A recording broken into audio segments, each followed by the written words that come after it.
La question de cette vidéo, c'est de savoir si on peut consommer ces boissons sans se faire de soucis pour notre santé ou bien est-ce qu'il vaut mieux les éviter.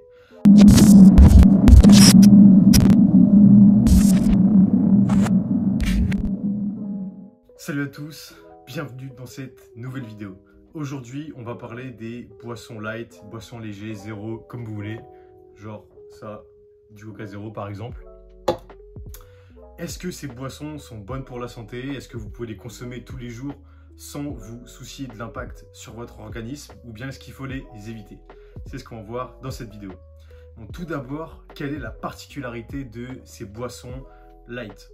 La particularité en fait, c'est qu'il n'y a pas de calories ou très peu de calories de manière générale. Dans les boissons traditionnelles, la majorité des calories provient du sucre, enfin, en vrai 99%.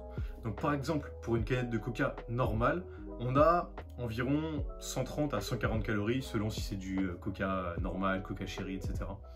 Donc c'est quand même pas mal pour une petite canette de 33 centilitres. Comment est-ce qu'on arrive à avoir 0 calories tout en gardant le goût sucré?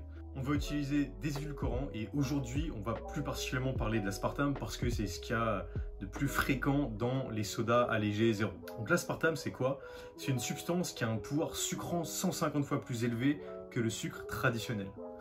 Donc la question de cette vidéo, c'est de savoir si on peut consommer ces boissons sans se faire de soucis pour notre santé ou bien est-ce qu'il vaut mieux les éviter. C'est vrai qu'on entend beaucoup de rumeurs par rapport à l'aspartame. Moi, on m'a souvent dit ouais, il y a des sucres cachés, des graisses cachées, des je sais pas quoi, c'est pas bon pour la santé. Est-ce que ça peut donner des cancers? Est-ce que c'est voilà quoi? Est-ce qu'en gros c'est dangereux d'en consommer ou pas? Il faut savoir que l'aspartame, c'est une substance qui a été découverte dans les années 70 et qui depuis a été ultra étudiée.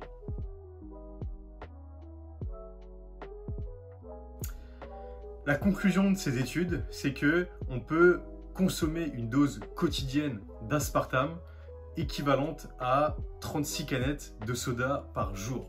36 canettes de soda par jour, ça fait presque 10 litres. Donc imaginez si vous buviez 10 litres de coca par jour, je pense que même si vous avez super soif, vous boiriez ni 10 litres de coca, ni 10 litres d'eau d'ailleurs. En soi, c'est super rassurant parce que ça veut dire qu'on peut consommer de l'aspartame sans se poser de questions. Ça paraît vraiment miraculeux et pourtant c'est la vérité. Franchement, je bois des boissons zéro tous les jours, donc je bois pas tout le temps les mêmes, hein, mais je trouve que ça m'aide énormément parce que ça permet de boire des boissons qui ont un goût qui nous plaît, sans se soucier de est-ce qu'il y a trop de calories, est-ce que je vais grossir, est-ce que je sais pas quoi. Et honnêtement, si à un moment donné vous avez envie de manger une sucrerie, des biscuits, des trucs comme ça, le fait de boire une boisson zéro, ça peut combler votre envie.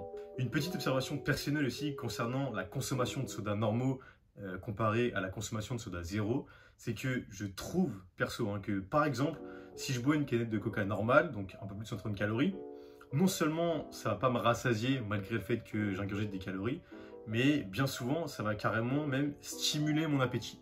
Alors que quand je bois une canette de coca zéro, comme il n'y a pas de sucre dedans, il n'y a pas de macronutriments, pas de calories, etc. Donc techniquement il n'y a pas de réponse glycémique de la part de l'organisme. Et donc ça va pas me donner faim ou quoi que ce soit en fait. C'est comme si je buvais, je sais pas moi, de l'eau par exemple. Voilà, donc encore une fois, je reviendrai sur ce sujet plus précisément dans une autre vidéo. Mais bon, c'est une observation intéressante que je me suis faite plusieurs fois. N'hésitez pas à me dire en commentaire si vous vous êtes déjà fait cette réflexion ou pas. C'est la fin de cette vidéo. Merci beaucoup d'avoir regardé. N'oubliez pas de vous abonner, de liker, d'aller me suivre aussi sur Instagram pour rater aucune des prochaines vidéos. À bientôt!